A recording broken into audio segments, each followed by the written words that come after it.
In today's episode, we have Sarah Nadler with us, and she is going to talk about how to successfully build your own dream team. You will also get to hear how she turned her expertise into becoming a business consultant, why educating your client will turn them into a compliant client, and her number one strategy for hiring at all stages of your business. And now, on with the show. Welcome to the Online Course Igniter podcast, where you'll hear from successful course creators and how they were able to turn their passion into a thriving online business empire. What's up, everyone? Thanks for checking out the podcast today. We have Sarah Nadler with us, who is a business and balance coach. And I've been speaking with her on her business, where she really helps women of wellness and different types of industries regarding health and chiropractors and different people like this build their dream teams. And I'm really excited to have her on the show today because in this episode, we're going to hear about her business and the courses that she's created, and then also how you can build a team for your business that might help you out as you begin to grow and scale. So how are you doing today, Sarah? Doing great. Thank you so much, Jeremy. I really appreciate being on the show today. Yeah, definitely. It's great to talk to you. I'm glad we got to conversate a little bit the past couple of weeks, and you got to send me some messages that I listened to on how you are helping people out there in the business world. And I think this is going to be a really cool episode, something that we haven't got to speak directly on before for this podcast, which is, the importance of team building and having those people around you that can help elevate your business. And so I'm excited to dive into that topic. But before we begin into that, why don't you just take a couple minutes and just let me know and let the listeners out there know what you were doing before you got into your business and how did you transition into this world? Yeah, sure. So my background is a little interesting. We have to go way back, but I'll keep it really brief. When I was 14 years old, I decided I wanted to, actually be able to afford a car by the time I turned 16. And I was not born in a rich kid family. I wasn't going to be able to just ask someone for a car. So I started making money and saving money through babysitting. And then I turned to my mom and I said, how could I make more money? And she said, well, you can clean our house. So I started house cleaning. And then eventually that grew into this side hustle I had all through high school where I cleaned people's homes on the weekends.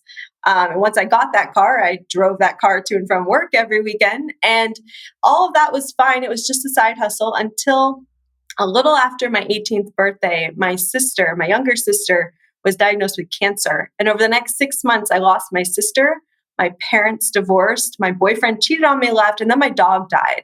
So you can imagine that was about the most horrific time of my life. And all of this was happening. I knew the first thing, I needed to not be a burden on my parents right now. They were going through what they were going through. They didn't need me being a problem. I was 18. I should act like an adult. And so I wanted to get a job that would help support my family through this time. But of course, I had nothing but a high school education, right? So what I did was I took that side hustle, and over those 6 months, despite all the upheaval around me, I turned it into a 5-figure business. And so by the time I was 19 years old, I had a team of house cleaners and myself, and we were running this business, and I supported my family. And actually, at one point, my mom showed up on my doorstep and handed me my baby sister, not the one with cancer, but the youngest one who's under 18, and said, I can't take care of her right now. So I was a single mom with a baby and a 5-figure business at the age of 19. So you can imagine I made pretty much every mistake in the books when it came to how to grow and build a business. But I did it. I pulled myself up by my bootstraps and just made it happen. But I was really burnt out by the end of that year. Everything had gone wrong in my life. And I really just wanted to get out. So I sold that business and kind of traveled around for a while. And eventually, many years later, went back to school to become a business consultant. And that's what I do now. I've been a full-time business consultant for about 3 years. That's quite an amazing story. And I just want to take a minute to just congratulate you on your ability to get through those tough times. I mean, not everyone is going to have such a hardship like that happen all at once, like you did. And the fact that you grew up fast and really went at it with gusto and create this business and support your family and your sister, that's amazing, and I just applaud you for that. So, how long did you have that cleaning business? I know you said you started it, around those high school years. How long was that business active? About 5 years. Like I said, it started out as a side hustle. So if you really take a look at the moment when it became an actual business, it was called At Ease Home Help out there in Lakewood, Colorado. Could still exist. I actually don't know. I should probably look it up sometime, see if the person I sold it to kept it. But yeah, it was about 5 years from the point when I started the actual business entity to the point where I sold it. Okay, awesome. And then you went back and you became a business consultant because at this point you had at least 5 years of experience in the business world and you decided that this is something you enjoyed, this is something you wanted to do. Actually, by the time I went back to school, I had been in the business world for closer to 15 years. I kind of skipped over quite a bit of the story Yeah, no problem. to get to the punchline there, but I've built and sold two businesses by the time I went back to school. And like I said, that was about I graduated school 3 years ago. And I've been a business consultant full time ever since. Okay, cool. And then what made you want to become a business consultant? I think it really was that original story. By the second time I built my business, it was so much easier. I have to tell you, I knew what to do, I knew what not to do. And I realized that things had been that hard the first time around because of the emotional trauma I was experiencing, because of what my family was going through, but also because I had no idea what I was doing. And I think a lot of entrepreneurs are in that state of mind. And as I said, I work with women in wellness, right, in the healthcare space. And a lot of them, they went to medical school or they went to, chiropractic school, they went to school to become a certified fitness coach or whatever it is, but they didn't necessarily go to business school. And so, like me, they are struggling to figure out all this other stuff, right? Like, how do you pay yourself? Is that ethical? Is that legal? Can I write this off? Can I write that off? Right? There's so many questions about, how do you collect the money? How do you sell? What do you do with the money once you've collected it? And I wanted to be there for people like I wish someone had been there for me. Yeah, that's really awesome. Being able to have that ability to help those people because, like you said, they're the experts. They're really good at what they do as the physical therapy or the chiropractic skills or the wellness. But those people always don't have the best sense of business and how to handle that. And so it's really cool that you're able to guide those people and help them out. And you said you've been doing that for about 3 years now. Yeah, and what you said is exactly true, Jeremy. It's these women, they are powerhouses in their own right. Like I always tell, anytime one of my clients tells me, "Oh, Sarah, I don't know how you do what you do," I turn around to them, and maybe it's a veterinarian, and I'll say, like, "Well, God help the dog who comes to me for surgery." Like they are wonderful at what they do. And they deserve the help in the areas that they are not expert in. And I think that's one of the fallacies we have as entrepreneurs is that you must be good at everything right out of the gates. And sure, that would be wonderful if it were true, but it's just not realistic. Right, definitely. It's funny, you remind me of a quick story. So my expertise is obviously in online business and technology. And one day I was building a computer and I had my all the computer parts, sprawled out on the floor and all the cables and wires, and I'm putting everything together. And my wife comes in and she goes, I don't understand how you can do that, how you can put together a computer like that. And I looked at her and I said, really? Because I could never do your job. She's a surgical technician. So she's Right. literally rewiring the body, like she's in there like cutting people open and putting valves on hearts and stuff like that. And I'm like, it's good that there's your kind of people and my kind of people in the world because I wouldn't be able to do that either. So yeah, it takes all types, and it's cool that you have the ability to help these people out. So when you first started, how were you getting clients into your business? Well, I knew I had no experience as a consultant, even though I had built businesses, and I wanted to learn that end of it, which you don't learn in school. I went and learned a lot, but not how to actually be a good business consultant. So the first thing I did was I looked for the most prestigious consulting firm, corporate consulting firm I could get into. And I was very lucky. I landed a job there and I worked with them for a while. I still have some clients from that company. They now, send me clients when they have too many for the consultants they already have on board. And that was great. They trained me up on their techniques for coaching and consulting. And it was really a wonderful experience to be able to see how, some of these consultants are in their 60s or 70s, they're planning to retire soon. And I had the benefit of their 35 to 40 years of experience in the business consulting world. Nice. So it was kind of like a hands-on mentorship where you're getting to work and you're getting to learn from other consultants on how to run your business in the future. Exactly. So how long did you work for them before you ventured off into your own business? I think it was about a year before I started taking on clients on my own. Of course, I'd signed a non compete with them. So I had to venture out into an entirely different industry. But it's still the coaching skills bled over 100% because people are people. And I think business owners, no matter what industry you're in, there's only a certain number of things that can go wrong. I talk about them as the four lacks. As a business owner, you either lack time, you lack good employees, you lack money, or you lack clients, right? There's only so many problems you can actually have.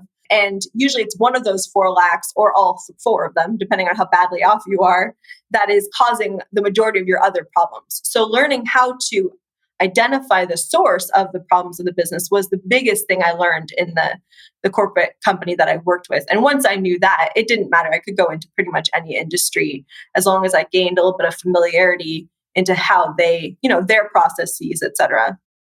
Gotcha. And then that's when you decided that you wanted to go after the audience of helping women and particularly women in the health and wellness industry. That's right. Like I said, I took a look at what I had, up until that point, who I had helped and who had been the most successful with my methods, and went, okay, here's a slice of the market that I think I can really do the most good for. And then I also looked at what I was passionate about. And I think that as someone who helps people create courses all the time, I'm sure you know exactly what that is. That's niching down and Mhm. discovering what you're passionate for. Yeah, definitely. And that's an important aspect because I feel like a lot of people try to help too many people and they don't niche down enough. I always feel like you can niche down even more, like even if you were struggling and maybe wellness and women and wellness was too much, maybe you could even niche it down more if you needed to. So I always tell people that that's a good way of going about it, at least in the beginning, so that you can find someone that you can particularly help and then you can always expand later on if you need to, right? Exactly. Yeah. I mean, at this point, I have multiple courses that serve different pieces of that audience. So you might say each of my courses has been niched down even further. And I agree that is really the only way to get the attention of that audience because I always tell my clients if you're speaking to a full room and everybody is talking to everybody else, right? And you stand up with no microphone and you just say, hey, right? Only the people closest to you are going to turn around. But if you Mhm. instead say, hey, can all women who happen to work in wellness please raise their hand? Now people know who you're talking to, and everybody else can just keep talking. And the people you wanted to capture the attention of will actually look up at the stage. Nice. Yeah, I love that. That's a really good analogy. Let's talk about those courses for just a moment. So, you said you had a couple multiple courses. So, what was the first course that you created? Well, believe it or not, and this was back before I had really decided what I wanted to do. In my travels, I had actually started working with a marriage coach for a while, not about my own marriage, but to help other couples. And so the first course I created was actually my Get Married, Stay Married, Live Happily Ever After program. And it's for engaged and newlywed couples. I know it sounds so off beat, right? So off of the beaten track of what I'm actually doing now. But it was wonderful. And I still have a few clients who I work with one on one inside that program. But I did eventually create an online course because I realized it wasn't really what I wanted to do. My husband and I are very happily married, and we have some great success in helping other couples with that. But it wasn't what I actually wanted to do. So it's sort of this side thing that I've continued helping mostly in my church, actually. But the courses I do focus on now are one, I have the Women of Wellness Business Lounge, which is an online course. And oftentimes people will purchase the course in conjunction with one on one coaching and consulting with me. And then my husband and I, my husband Ben is a licensed financial advisor. We actually came together to create an online course for entrepreneurs and small business owners to help them understand business finance. Because, the way you manage money as a household is completely different. It's a different finance model than the way you manage money as a company. And a lot of people coming into business don't really understand that. And so they struggle with money and they struggle with profitability. So we have the Financial Grip course and the Financial Grip Journey, which is our coaching program that we work on with people together. And just going back to that wedding course, it's awesome because we all have to start somewhere. And in those early stages, you're filling out to kind of see what would work for you, what kind of people you want to work with, how you can help. But you also get to learn so much along the way, right? Like through that course, I'm sure you picked up a lot of valuable information that helped you later on create your other courses. It totally did. And I'll tell you, I think this is a great example of, there's actually no such thing as failure in the business world. There's only pivoting and giving up, right? You can't actually fail at anything you do in business. You can only have a lack of persistence, right? Which means it's on you. It's not on it. It didn't fail, right? You just stopped trying. Or you can pivot and go, okay, this isn't the right direction. I need to go a different direction. And as long as you have that attitude that you cannot fail, you can only give up or pivot, you will eventually find the thing that is a great fit for you. So in that example, I was very passionate about it at first, and it was making, quite decent money in the beginning. But the more I did it, the more I realized it just wasn't filling me up. And I think that that is a big part of it, is if you're doing something day in and day out that's not filling you up spiritually or emotionally, then money will only make you so happy. Yeah, that's awesome. I love that. You got to be doing what you love, and there's a fine line of making sure that you're seeing something through to the end and making sure that you're giving it your best shot. But then on the same spectrum, making sure that it's something that you are passionate and that you love doing. Because if the passion's not there, and like you say, it's not filling you up, you're just going to sizzle out and you're going to get over it. And then it becomes more of a chore. It becomes more like actual work because then you're just doing something you rather not be doing. Exactly. And like I said, we ended up turning it into something that feeds our existing courses. Like tonight, actually, at 6 p.m. Eastern, I'm going to be off in Tampa doing a love and lasagna event for couples. And, we invite people to come have lasagna with us, and we do a little seminar, and we take pieces out of that original Get Married, Stay Married program, but we cater it specifically to how hard it is to be married to an entrepreneur, how hard it is to be married to a business owner. And so we've managed to turn that into something that just feeds our existing programs without having to completely give up on all this amazing content we created. So it wasn't a waste. I learned so much. The second and third times I went to build a course, it took me a fraction of the time because I'd already done it before. And that content is still in use in our business as a feeder line today. Awesome. That's really cool. And that sounds like a cool event. If when I'm back in Florida, I need to stop by and go to that event. Absolutely. Yeah, it's a lot of fun. There's way more lasagna than you'll want to eat, and we just keep it very fun. Awesome. Very cool. And I noticed, talking about feeding one business type into the other, I also noticed that when you were explaining your courses, you say that you use these in conjunction with a coaching or consulting program. So I know a lot of people listening to this podcast might only have an online course and haven't thought about coaching or consulting or blending those together. So, is that something you always do? Do you ever sell the course by itself, or do you ever do coaching by itself, or do you always combine those together? And what's the importance of doing that? So one of the things that is pretty well known as a principle in the health and wellness space is an educated client is a compliant client. Meaning if you're trying to get someone to stick to their fitness regimen or you're trying to get someone to stick to their business coaching program, right? No matter what it is, the more educated they are, the more compliant they're going to be. Right? Meaning they're going to get better results if you educate them. So, with that principle in mind, I rarely will do one on one coaching or consulting without making them agree to also study my course because I know that as much as they go, oh, and they roll their eyes and they don't want to watch a bunch of pre recorded content, they will get better results out of everything we're working on if they understand the basic principles behind it. So, I do insist on that most of the time. On the flip side, I absolutely sell my course on its own. I do sell it for pretty low price compared to my $15,000, coaching program.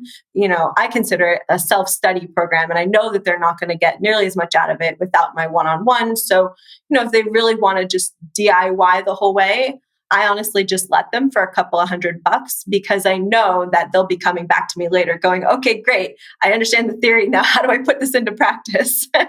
So I consider it a feeder line in a lot of ways into my coaching program. And to your point, Jeremy, I think for any of you who are out there who are looking at your 100% pre-recorded course and thinking to yourself, well, I'm selling this for 2000 and, I don't know if I want to work one-on-one. I will tell you right now that anybody who purchases your course for a couple $1,000s is committed enough that they probably would pay 10 to 15,000 or more to work with you one-on-one. So you're probably leaving a lot of money on the table by refusing adamantly to even consider one-on-one. There's a big price difference between one-on-one and pre-recorded content.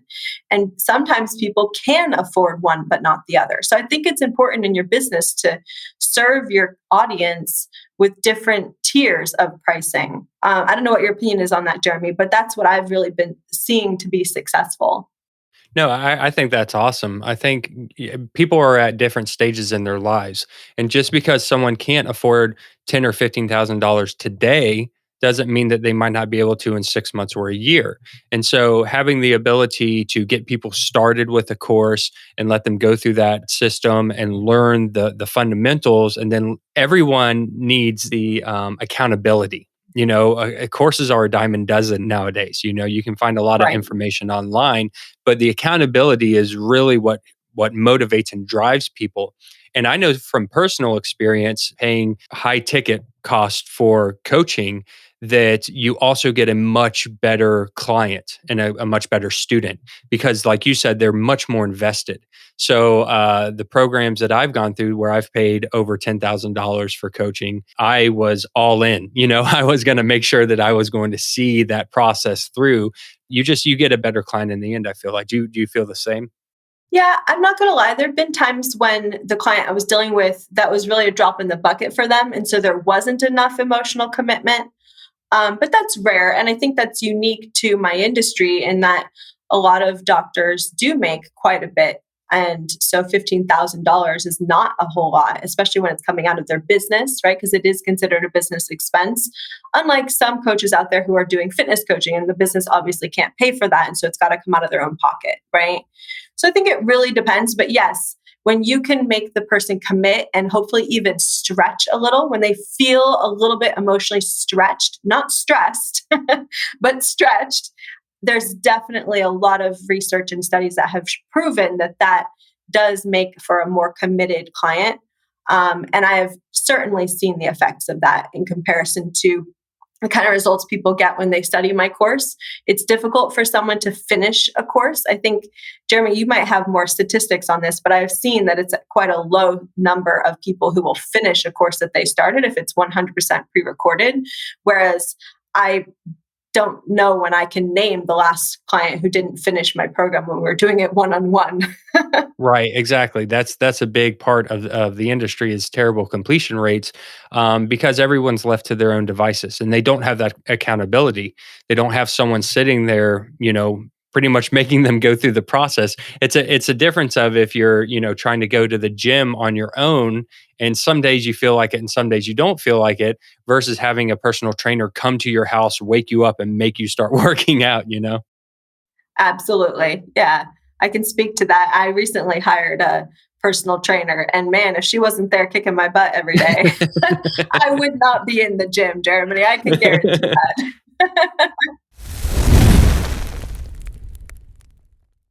Hello, course creators. Are you struggling with marketing and selling your online course?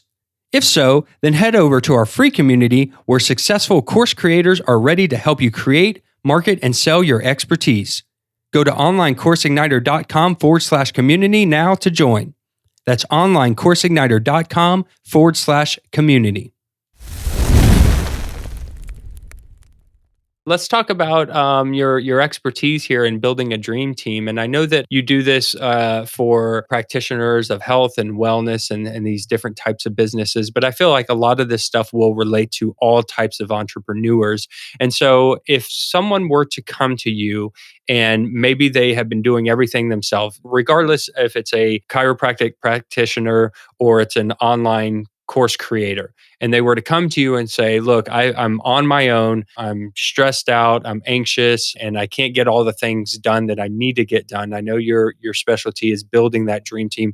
Where do you start? Where's the foundation of that process? So it really depends, Jeremy, first of all, on what stage of business they're in. If I have someone who's in pretty much startup stage of business and they're planning to have a physical location and they need to hire a team so they can even launch that, we're probably going to approach things a little bit differently than if I have someone who is, for instance, starting an online business, which I think a lot of your audience are, right? And they're Right. going, well, I probably want a virtual assistant or something, not really a full time or part time employee, right? So the first thing I will say is look over the types of hires that you can make and determine which ones are the best. Example, the types of hires you might want to consider are a virtual assistant, like I said, which would not be an employee, right? This is a contractor on a contractor basis. You're not having to pay them through payroll, et cetera. And they can be as full time or part time as you like, right? The other type is obviously a full time employee. You can have a part time employee. You can even, depending on what industry you're in, if you're in something that's a little bit more mission driven, which a lot of people in healthcare are, like they're launching some product that's going to change the face of healthcare or something, then you might even consider looking for volunteers before you look for a hire. You also might want to consider having an intern or someone who's still building their portfolio if you truly don't need an actual expert for the thing that you're hiring for. So, taking a look at that, making sure actually hiring an employee is the right move for your business. And that's one of the things I start out with usually is identifying what stage of business the person is in, what their goals are for the position they're trying to fill, and then making sure we're looking at the right type of hire. Once we've done that, now we go into hiring preparation. So let's take the example, which is a typical example for my business of you're an established business owner. You've maybe even hired 2 or 3 people in the past, but you're not satisfied with the team you have, either because they're too small or there's some kind of personality clash going on or office politics and you don't like the company culture. Then let's say you're in that position. The first step I would take is actually calculating the number of hours you've spent in the past 6 months on hiring, just because I want to get a sense for how efficient the person has been and what kind of processes they already have in place for hiring. Once we've done that, we also want to add up the amount of turnover, meaning terminated employees. Like how many people have you had to fire in the last 6 months? If they don't have a lot of either one, then I know we're starting from a clean slate. So let's say we're starting from a clean slate. They haven't had a lot of turnover. They haven't done a lot of hiring. This is fresh page for them. Then we set a goal. What's your intention, right? What position do you want to fill and why? Then we actually create the position before we hire for it. This is very important because it's going to have a lot to do with how we write the hiring ad and how we promote for the position, et cetera. So what are this person's key duties going to be? What are your expectations for that person? And what method are you going to use to monitor their productivity? So let's say you are an online course creator, you don't have a physical location, and you want to hire a virtual assistant. Well, that's great, but how are we going to make sure that you don't get ripped off and neither does your virtual assistant, right? How are we going to make sure that you remember to pay them? How are we going to make sure that their what seems to be their hours are actually hours they actively spent on your business? So a really great way to do that, if you're looking for virtual assistant, by the way, is just go on to upwork.com, because Upwork has a wonderful strategy where they put your money in escrow and you only pay the person when you've actually gotten results. So that's a really wonderful way to have a built-in system to monitor your virtual assistant's productivity. If you're talking about an employee who's in-house, you've got a physical location and they're coming to your office to work, then the method we use to monitor their productivity is going to be a little bit different. It's probably going to be eyes on the person, making sure they're on task, or maybe you have some kind of graph that measures their productivity day to day, et cetera. Regarding the productivity aspect, is there any kind of software that you recommend for team management? Yeah, I really like Trello. Obviously, depending on the company, you're going to have different software that is industry specific. But if you're not looking for something that's industry specific, I love Trello. I use it in my own team because you can assign tasks to team members and it's all remote. They have a great app, which I half the time I'm running my business from my phone. Mhm. And then the rest of the time I'm running it from my laptop. So you don't need like a really robust computer to run Trello. It's very cloud based. And yeah, it has wonderful functionality for assigning tasks to team members and having them report back that it got done. Nice. Yeah, I love Trello. I actually use Trello to create courses. So I will use the different boards as my modules, and then each card becomes a lecture or lesson. Brilliant. Yeah, that's Yeah. a great. I think, Trello is so versatile. I use it for everything. I have a sales pipeline in it. I use it for the client files, for all my one-on-one coaching, et cetera. It's very versatile. I highly recommend it.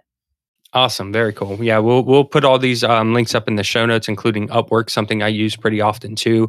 Like you said, it's a great way to hire all kinds of different people from across the globe. You can get very fine tuned on what you're looking for, and you can pay them in different ways. You can pay them, hourly, by project, full time, part time. So we'll definitely put that link up in the show notes also.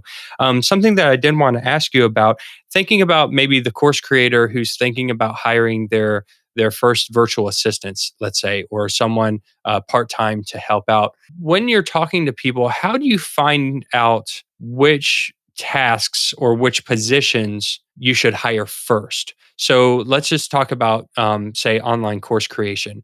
You have different aspects of that. You have, video editing and audio editing. You might have landing page design and marketing. You might have emails that you have to get sent out, and you have these different positions that you could hire. And maybe someone who's a startup or someone who maybe doesn't have the revenue to invest in all these positions is going to have to pick one of those.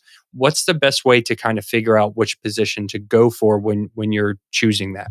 That's a really good question, Jeremy. And I think it's going to be individual from business owner to business owner, but I'll walk you through the strategy I would use for how to figure it out.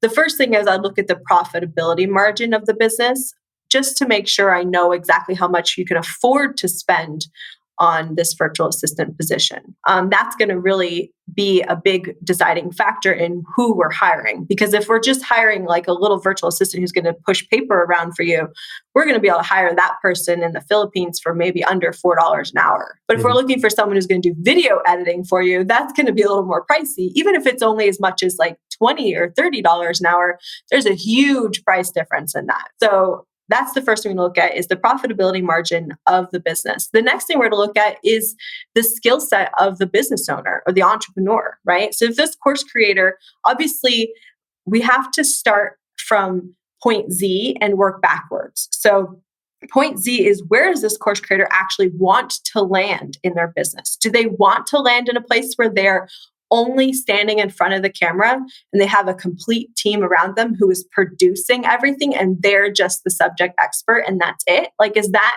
their someday dream?